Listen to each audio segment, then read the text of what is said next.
Como el transistor se considera una fuente de corriente dependiente de la corriente de base, podemos deducir que la malla de base es la que se polariza al transistor para obtener ciertas características de corriente y voltaje en la malla de salida, donde se obtiene la amplificación, o sea, aquí ya en esta. En este circuito la señal será aplicada por el emisor, por aquí, y se extraerá la mayor parte por el colector y una pequeña parte por la base. Entonces, cuando la intensidad de base incrementa poco, la intensidad de colector incrementa mucho más que intensidad de base. Entonces podremos decir que intensidad de base es mucho menor que intensidad de colector. Y intensidad de emisor es la suma de intensidad de base más intensidad de colector. Bueno, como ya dijimos las intensidades, ahora las vamos a representar así. Intensidad de base es mucho menor que intensidad de colector.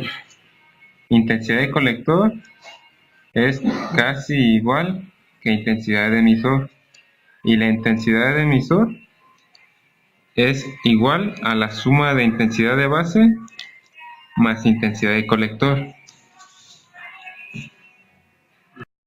Bueno, para sacar intensidad de base necesitamos, en la segunda aproximación necesitamos restar el voltaje de fuente menos el voltaje que consume nuestro transistor. Entonces serán 15 menos 0.7 volts sobre la resistencia de base.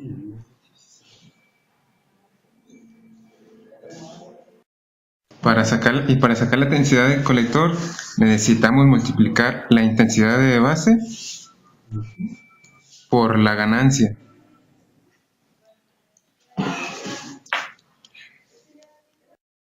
Después procederemos a sacar voltaje de colector emisor.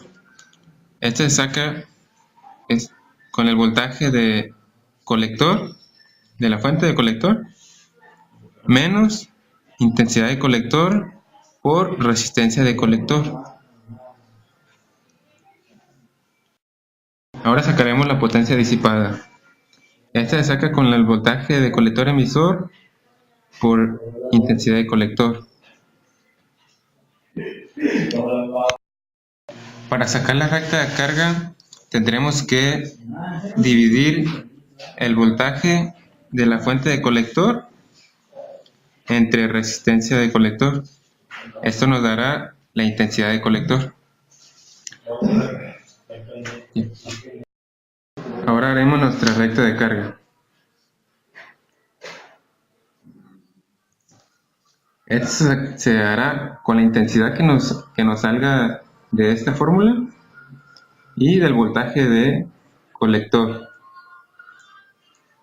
Entonces, después de que hayamos hecho nuestros cálculos, trazaremos la línea resultante. Ahora sacaremos el punto Q.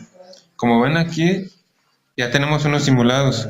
Esto lo sacamos con la intensidad de colector que nos salió en esta parte y con el voltaje de colector emisor que nos salió en esta parte.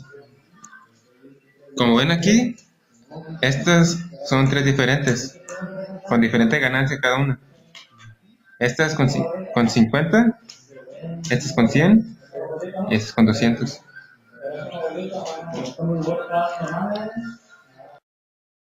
El punto Q en este tipo de polarización se caracteriza porque varía mucho dependiendo de su intensidad o su ganancia.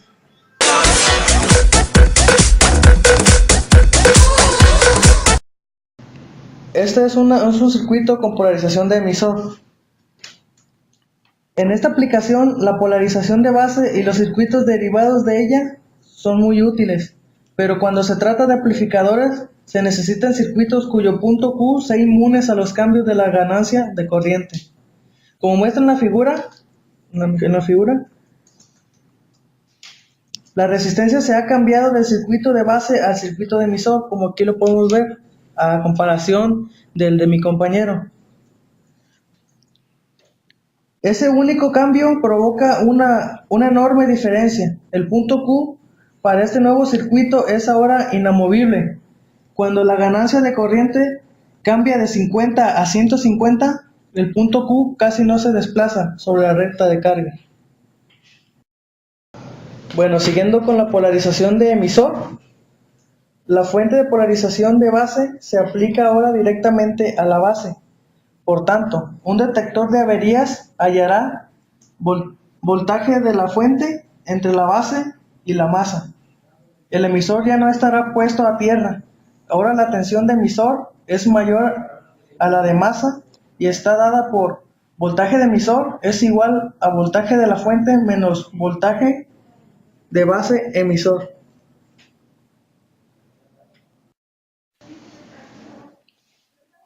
Si el voltaje de la base es 20 veces mayor que la de voltaje de base emisor, la aproximación ideal será la adecuada.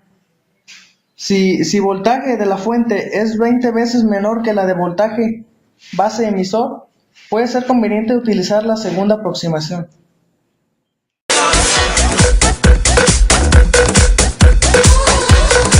La principal diferencia entre estas dos polarizaciones de base y de emisor es el punto Q, que en la polarización de base varía mucho y en la polarización de emisor no varía.